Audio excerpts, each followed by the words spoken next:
Another DIY dog birthday cake. Ang ganda ng pagka-cake niya, oh.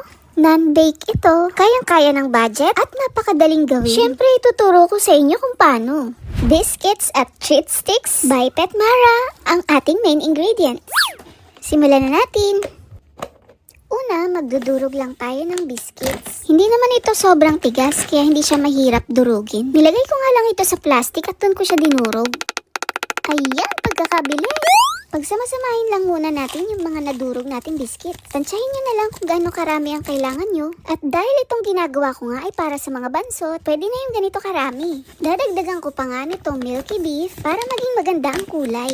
Pwede kayong gumamit ng mga food processor or blender para sa pagdurog ng mga biscuits. Pagsasamahin lang natin at haluin mabuti para pantay yung kulay. May hinalo ako ritong plain and unsweetened yogurt na siyang makakabigay ng tender na texture para magmukha talaga siyang cake. Haluin lang mabuti hanggang sa maging ganito na ang consistency. Lipat ko lang sa ibang molding cup. Ilagay muna sa fridge ng ilang minuto. Habang nag-aantay, slice muna ng apple, ganito kanipis at kalaki. Mag-decorate na tayo. Ayusin lang natin ng konti yung shape.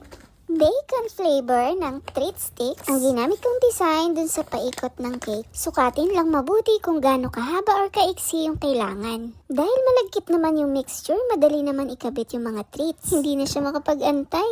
Takam na ang tiyanak. At ayan, nalalaway na talaga siya. Eto na, B, matatapos na. Ilagay na natin ang apple para sa decoration.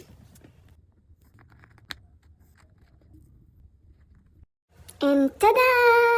Achieve ang pretty cake gamit ang Petmara treats. Gawin nyo na rin to para sa fur babies nyo. Patingin kami sa nagawa nyong cake, ha? Stay happy and healthy!